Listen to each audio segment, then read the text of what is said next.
So start, set time over here,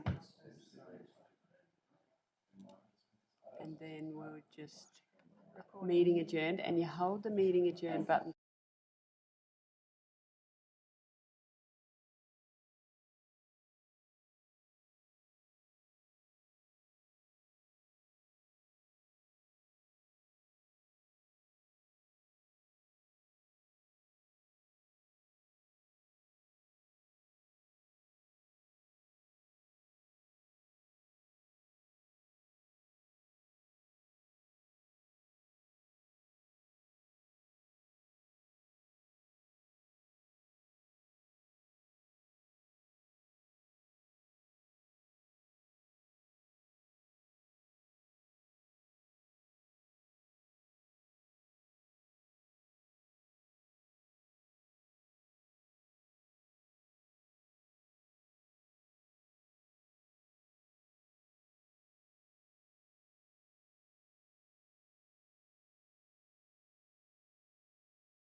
Well, good morning, councillors, and welcome to the second day of committee meetings for July.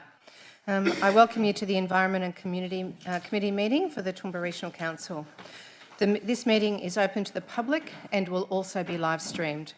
I'd like to thank those of you who are in the room with us today and acknowledge everyone watching via council social media channels. I acknowledge the Aboriginal parties whose songlines traverse these lands we meet on today, the Western Waka Waka, Guyabal and Jarawar peoples, and pay respect to their elders past, present and emerging, for they hold the knowledge, rich traditions and bold ambitions of Australia's First Peoples. And I'd like to also acknowledge NAIDOC Week this week, and we've all attended some really incredible events this week and a few more to go, and look forward to one at 6:30 tomorrow morning at Charlton. Bright and early for breakfast. Excellent, thanks Nick. So attendance, including apologies. I note that Councillor Rebecca Von Hoff is attending online this morning. Good morning, Councillor Rebecca. And Good morning, Chair. Good morning. You sound a little bit better today. May I also register, I need a resolution to register the apology for the Mayor this morning. So moved by Councillor O'Shea, seconded by Councillor McMahon. All those in favour? Passed. Thank you. I don't have any declared conflicts of interest, prescribed or declarable, but if anything does come up, I would ask you to bring that to my attention. Thank you very much. The item that we have on this morning is Community Grants Policy Review. And I will pass straight over to Eddie. Good morning, Eddie. Thank you. Thank you, Chair. Good morning, councillors. The purpose of the report is to seek council endorsement for proposed amendments to the 2.59 Community Grants Policy, which will deliver two proposed outcomes. And if I may, I'll talk about those individually in just this little précis introduction. First one being that it's the amendment of the grants approval process by delegating the authority to approve grants to the CEO, or who may then sub-delegate that authority. The main focus here is for a contemporary, more efficient grants process which promotes a speedier payment process to those applications which are deemed successful. Our current processing methods are administration heavy, and this takes time away from multiple staff and can be quite costly to administer. So should Council approve the change to the 2.59 Community Grants Policy, the delegations register would need to be amended accordingly, and that would also trigger the development of an internal communication to councillors. And this is to ensure that prior to public knowledge, councillors will have knowledge of the round of grant applications and their outcomes. With that is the assistance that it provides in understanding the level of support for regional communities. The second of our proposed outcomes for this report is to establish a dedicated sponsorship budget for the 24-25 financial year, and this is a reallocation. To create this budget of $100,000, it's a reallocation of existing money from 5 funding streams within the Community Grants program. Those 5 streams are sport and recreation, events, economic development, environment and community support.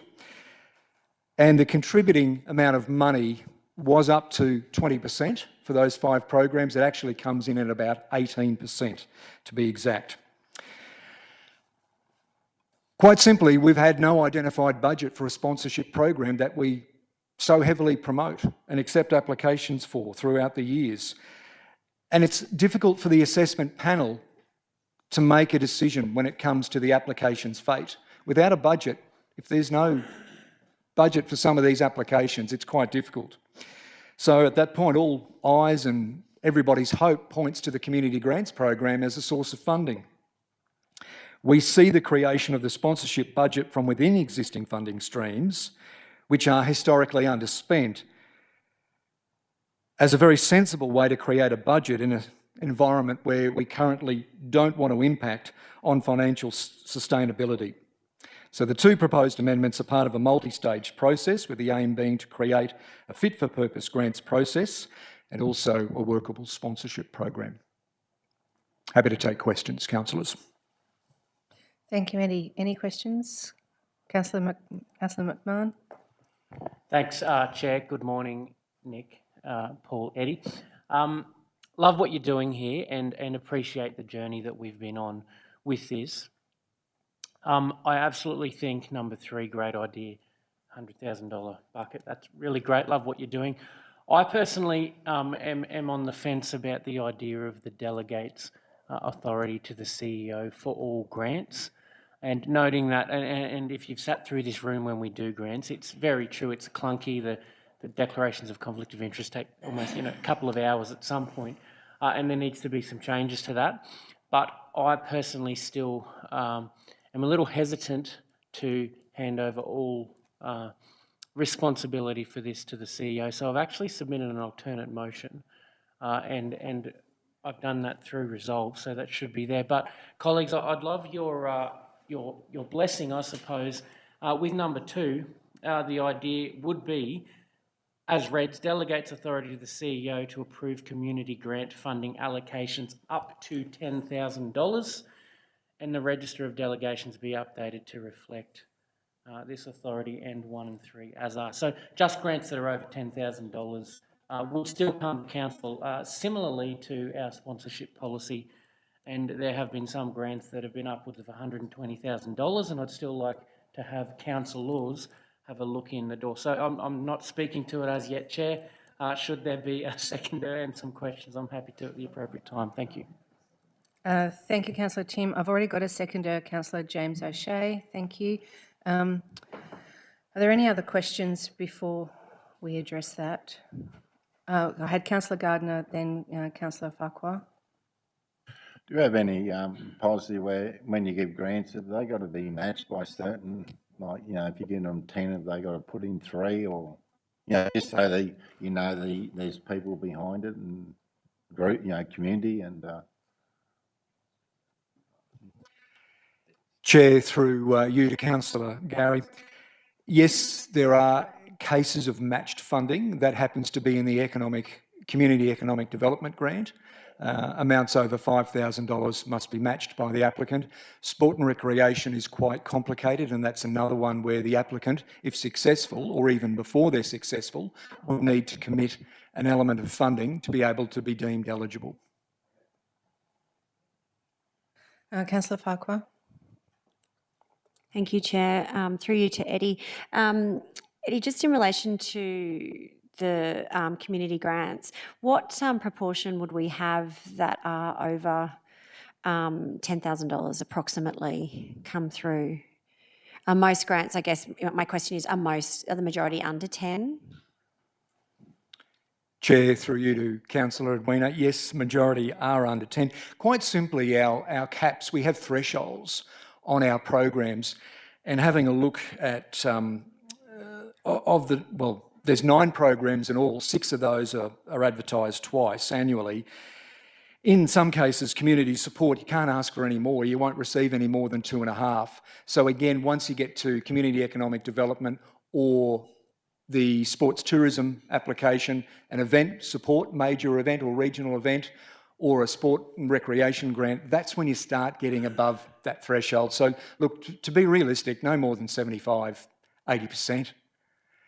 So probably 20% are over that, if that $10,000 figure. Okay, thank you. Thank you, Councillor James. Thanks, Chair. Thanks, Nick, Paul, Eddie. My question would be, and I understand the point that you raised before around this is about trying to find more efficient ways as well from a staff point of view, and completely appreciate and understand that. And I think that's something we've been talking about as an organisation, being more efficient. But my question more as well, that I think, community grants are there for community. Can you give me an assurity that if it's done under this process, does it mean that these community groups or whatever they are will receive the funding a lot quicker than they have? Is that something that will happen if we change to this model? Chair, through you to Councillor James. Yes, the amendment to the delegations register for the CEO to provide the approval provides a speedier administration process for us. In the past, or most recently, think of caretaker that took place this year, when that decision was made as per the delegations register, we saved about 3 weeks, almost 4 weeks. Currently with our programs, they open on the 1st of July, close on the 1st of August. August is administrative heavy with preparing reports. We then take that report to council. It's adopted or endorsed in September. The funding agreements don't go out until the end of September because we wait until the council report before we can make anything, we can make any public acknowledgement. With this amended process, we could save at least 3 weeks, if not 4 weeks, in getting paperwork and funding agreements to successful applicants to ensure the payment process begins. Thanks, Councillor O'Shea. Councillor Carl? Thanks, Chair. Through you to Eddie. It's an interesting point you raise because the old saying, time is money. What sort of quantum would there be involved in a month's process of officers' time and administration? For the sake of not going with this in its entirety, I'd like to understand the quantum of what it is actually costing council, because in other parts of the world that's called an overhead. And I've been on not-for-profit boards that administer anywhere from 20 to 30, 40% administration overheads. That money is not hitting the ground. So I'm really keen to understand what the likely costs are, because as it stands, and despite the percentage of applications over 10,000, I'm not likely to support this for this reason. I've been first-hand at witnessing overheads, and it doesn't hit the ground where the money is needed and is applied for.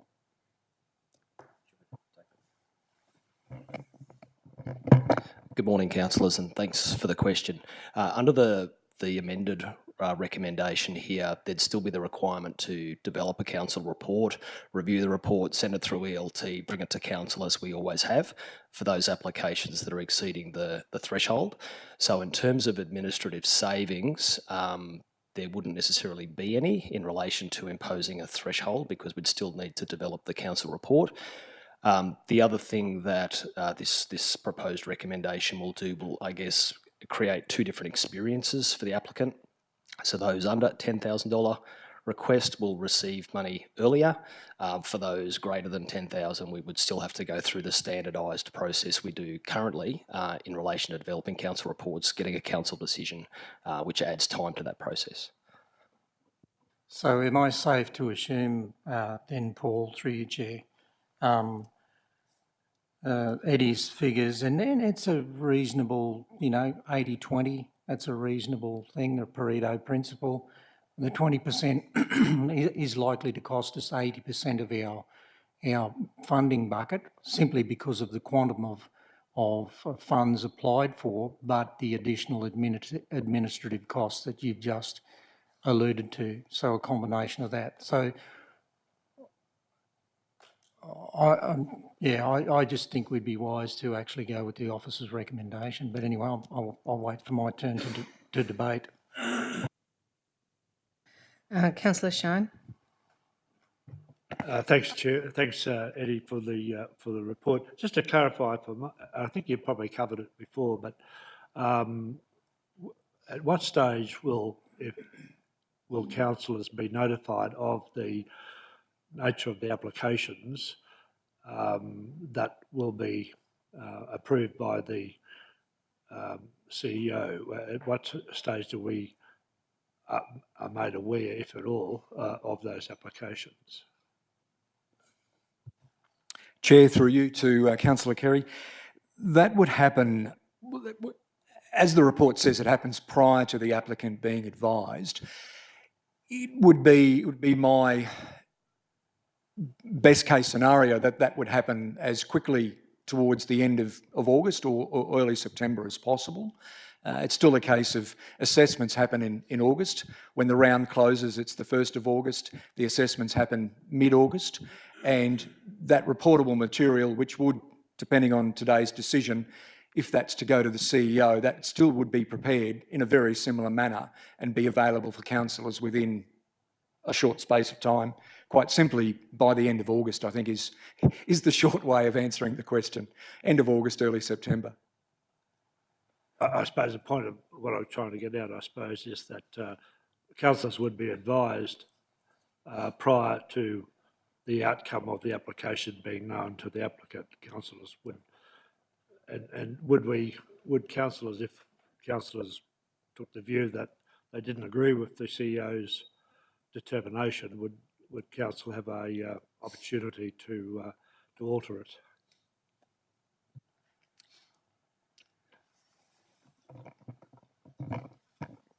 Councillor Shine, so just to summarise what Eddie was saying before, notification to councillors would be post-CEO decision but prior to applicant being informed.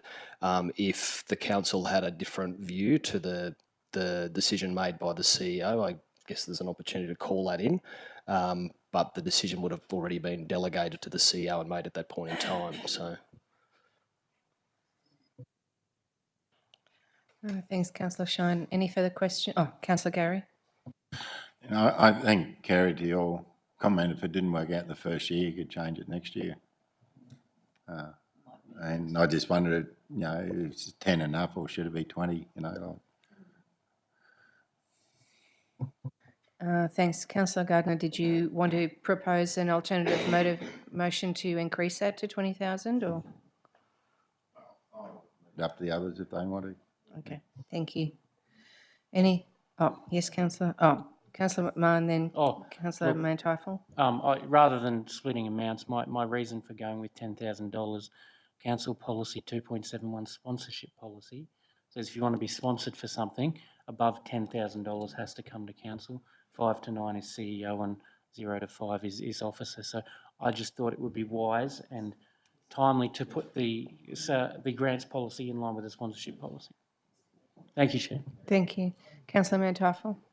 Just regarding grants, up to 10,000, how many applicants average would we have per every 6 months for that? And then how many would we have over 10K?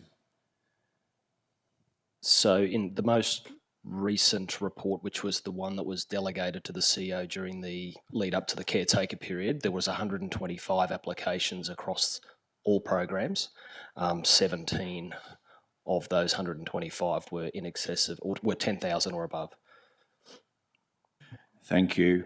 And with advertising, I went onto the Toowoomba region thing last night and found up to 2,500. It's there. Do the others get advertised in? How does somebody apply if it's over 10 or if they're wanting to build something at a clubhouse or a renovation of a bigger proportion? Do they have to go onto our website or how do they find it on social media or anything like that? Yeah, so it's part of the marketing campaign that goes out is in relation to advertising all of the grant schemes, and there are multiple, I think 7 or 9 schemes in total, and there are links there through to the council website around the guidelines associated with each of those individual programs, and maximum thresholds in terms of funding availability is also identified as part of that advertising process. All applications, when they're submitted, come in through the Smarty Grants platform. And last question, sorry to, how many over, like last time there was 120 something, how many would get knocked back because the form wasn't filled in right or it was just not meeting our requirements?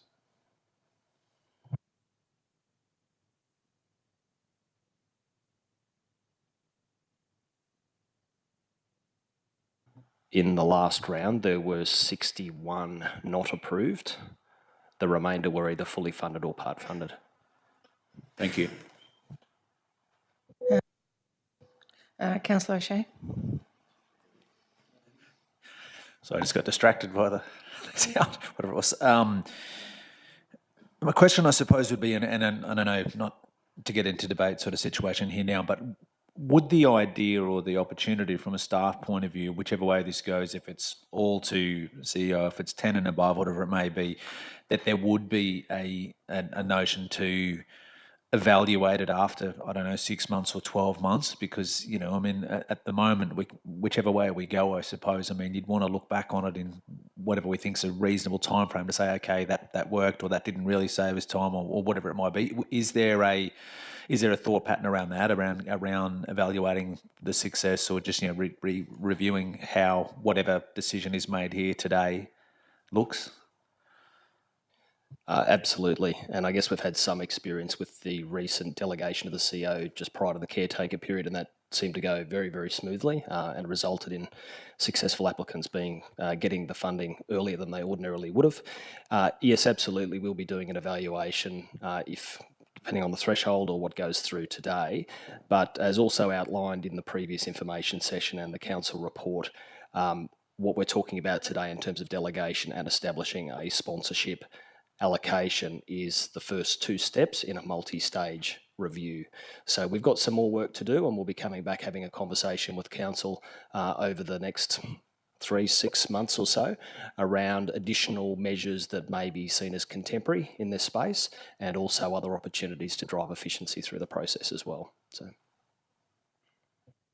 Thanks, Councillor O'Shea. Councillor Carl. Thanks, Chair.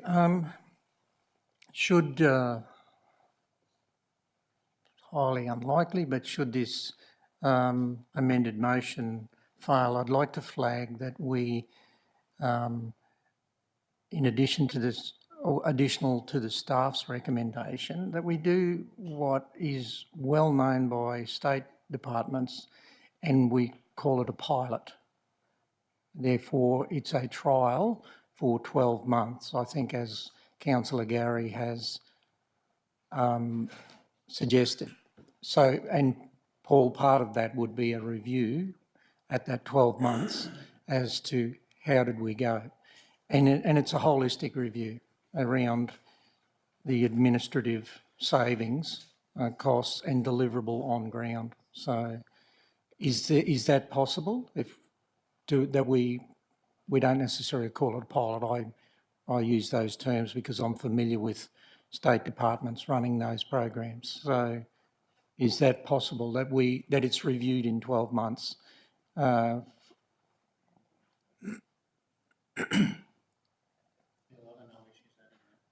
I'm not talking about adding it to the alternate motion. I'm saying the original staff motion that we run with that, and our safety valve is that there is a review, and I'm happy to be flexible on that time, but I suggest a 12-month cycle, and then we will have good concrete data for council then to reflect on. And then that's subsequent to change or further positive change updates. Thanks, Councillor Carr. I've just spoken with CEO and also GM Hauser, and both have suggested that we add a number 4, if that's... No, I'm flagging that if this motion's not successful, we go to the original staff motion with that additional point.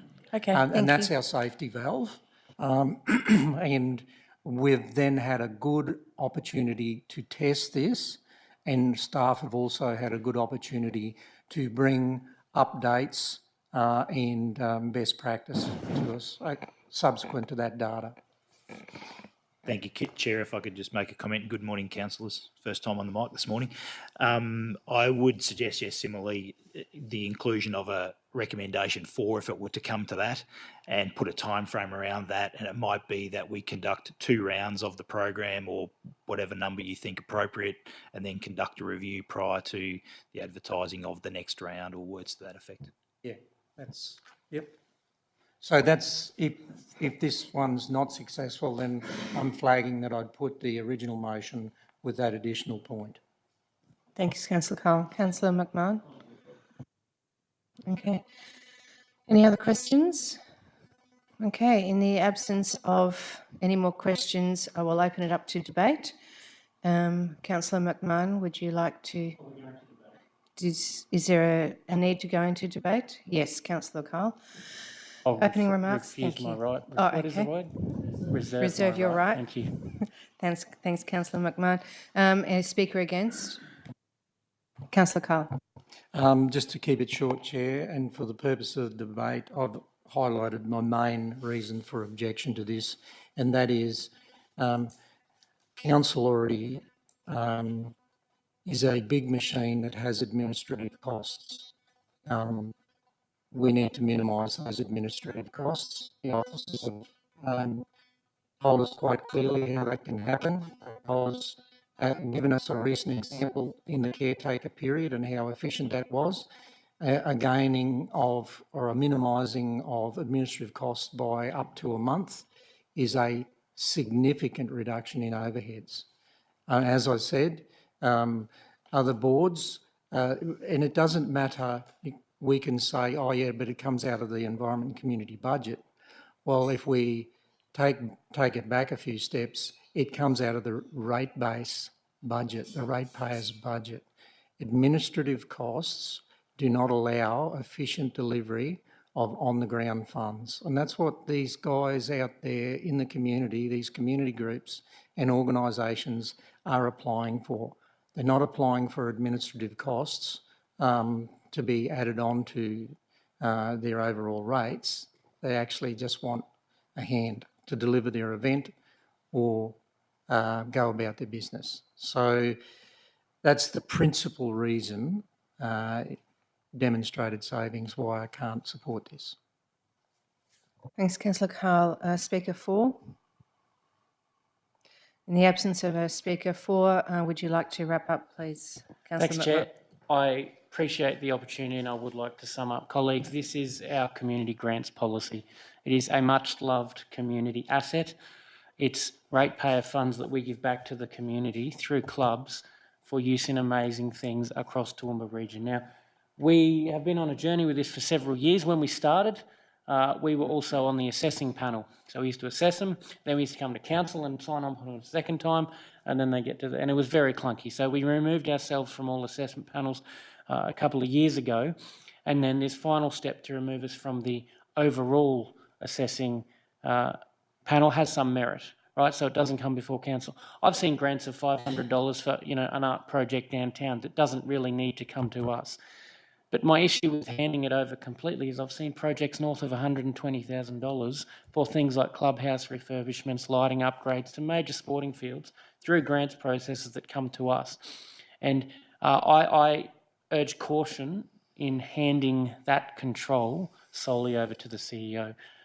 I think we have a sponsorship policy, so if you want us to sponsor your event, 0 to 9999 can be done either an officer or the CEO, but over $10,000 in the sponsorship policy has to get council to sign off on it. And similarly, I'd like to see that logic, and there is a lot of merit into it, applied to the grants policy. And while we're talking about that, I do applaud the third part of this motion where we approve a bucket for sponsorships, which has been something that has been omitted from previous rounds, and you've got to find the money from somewhere should a sponsorship come in. So back to grants, much loved and variable in what they want for many different rounds. Some are large, some are small. I would like your blessing to continue to see grants of over $10,000 come to the decision makers, councillors, keeping in mind that that's around 80% of grants that will now be delegated to the CEO. So with that, happy for summing up. Thank you, Chair. Thank you, Councillor McMahon. Well, I'll put the alternative motion that Council 1 approve the amended 2.59 Community Grants Policy, Attachment 1. Number 2, delegates authority to the Chief Executive Officer to approve community grant funding allocations of up to $10,000 and the register of delegations to be updated to reflect this authority. And 3, approve the establishment of a dedicated sponsorship budget for the 2024-25 financial year of $100,000 by a partial reallocation of existing community grants program funds. All those in favour? All those against? That motion is passed. Call it's just in an ordinary meeting, we'll call a division. Thank you. Well, thank you, everyone. That brings the Environment and Communities Committee meeting to an end. I will remind councillors to leave the meeting on your devices And we now proceed to the next committee meeting. Thank you.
Good morning, councillors, and welcome to the Finance and Business Strategy Committee meeting of Toowoomba Regional Council. This meeting is open to the public and is also live streamed, so I'd like to thank those in the room with us today and acknowledge everyone watching via Council's social media channels. I'd like to open the meeting by acknowledging the Aboriginal parties whose songlines traverse the lands that we do meet on today, the Western Waka Waka, Guyabal and Jarrawa peoples, and pay respects to their elders past, present and emerging, and similarly as Councillor Melissa did in the previous committee as well, to acknowledge NAIDOC Week, of course occurring this week, and the many different celebrations and events that are occurring across this particular week, including one internally through Toowoomba Regional Council tomorrow, and acknowledging the theme this year for NAIDOC Week of Keep the Fire Burning, Black, Loud and Proud. So a theme that certainly celebrates the unyielding spirit of our communities and invites us all to stand in solidarity. So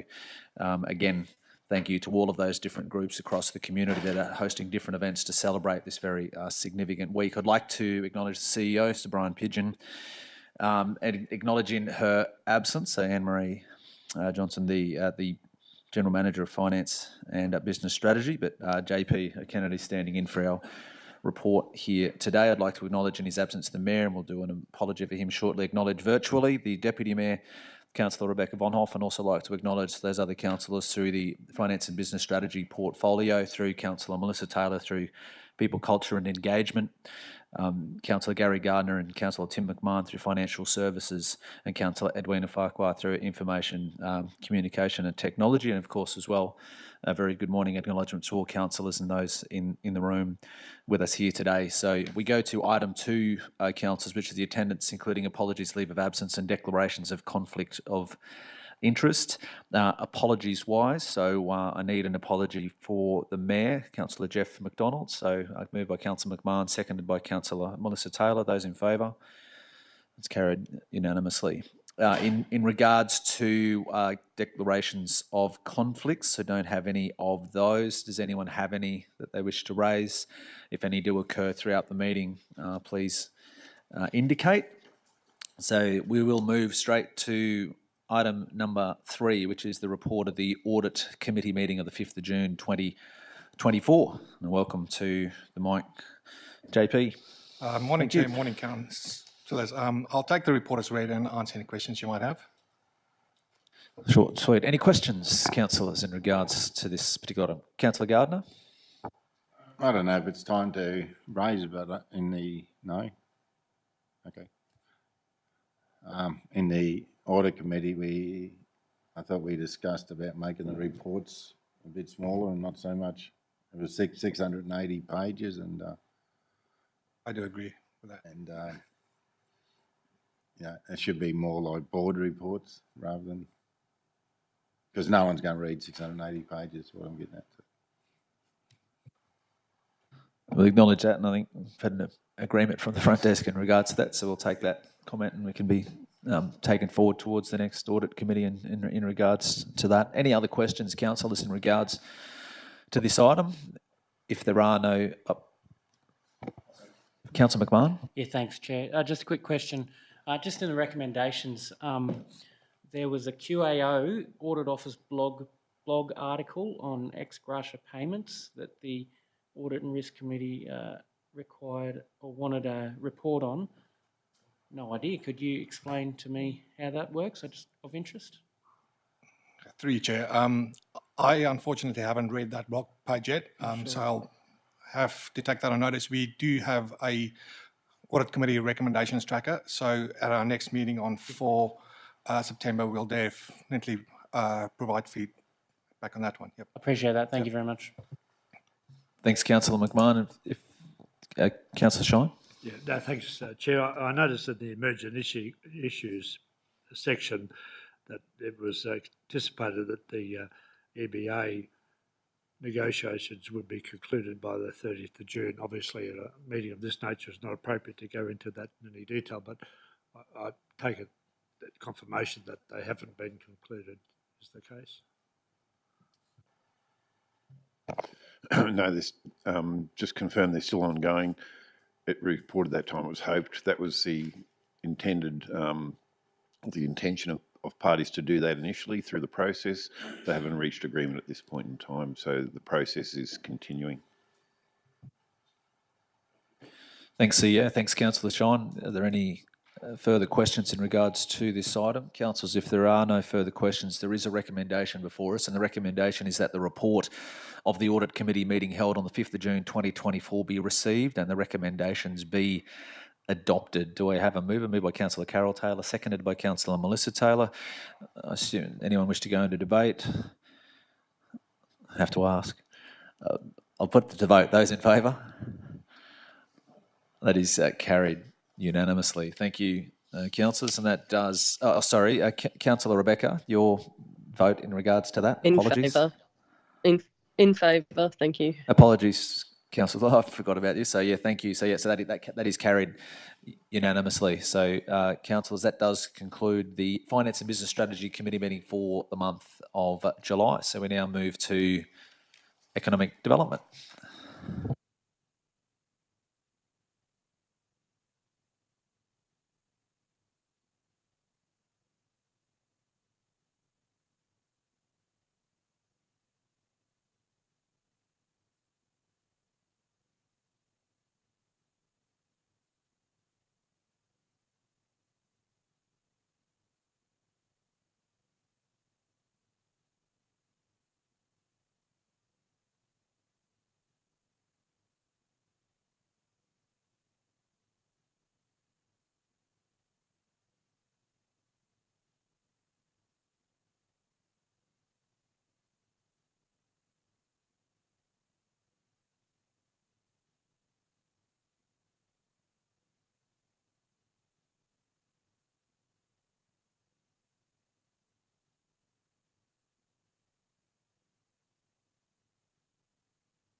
Right. Good morning and welcome to the Economic Development Committee meeting of Toowoomba Regional Council. This meeting is open to the public and will also be live streamed. I'd like to thank those of you who are in the room with us today, Councillor at the back there, and acknowledge everyone watching via Council's social media channels. Now, I also acknowledge the Aboriginal parties whose songlines traverse these lands we meet on today, the Western Waka Waka, Jibal and Jarawar peoples, and pay respects to their elders, past, present, emerging. They hold the knowledge, rich traditions and bold ambitions of Australia's First People. I acknowledge the exhibition last night at Grand Central with all the school kids from around the region putting forward their artworks for this NAIDOC week.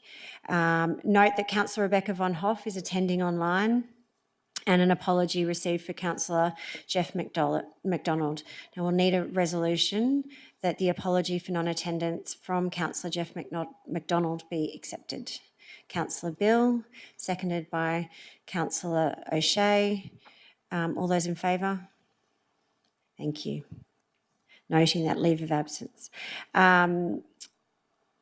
We don't have any items on the agenda for this meeting, but I do also want to acknowledge the work. A few of us were there last night at the Tisby Enterprise Evening talking about the upcoming Olympics, which are only 8 years and 2 months away and will be on our doorstep in no time, and the economic opportunities that exist for our region, not only from an agricultural perspective, but services and products that could potentially supplied in the form of volunteers from our region, the form of perhaps security, scaffolding, lettuce, meat provisions. There's so many opportunities, and we really need to get on the front foot, and I acknowledge Tisby for the work that they're doing. Also the RASQ, Shane Charles spoke about what they're doing from an economic or business development perspective out at the showgrounds, and not even looking at the Olympic legacy, but just looking at the showgrounds in general and what opportunities there are for the future of their business there. We heard from the Sunshine Coast Regional Council from Grantley and talking about the opportunities that they're working on there, and they're on the front foot and what's being delivered within their region. And it's not only our local athletes that are going, we're supplying umpires for the Olympics and also support from the organising committee. So I'd just like to acknowledge that while I'm here. And on that note, I'd like to conclude the meeting because we have nothing to discuss. Thank you.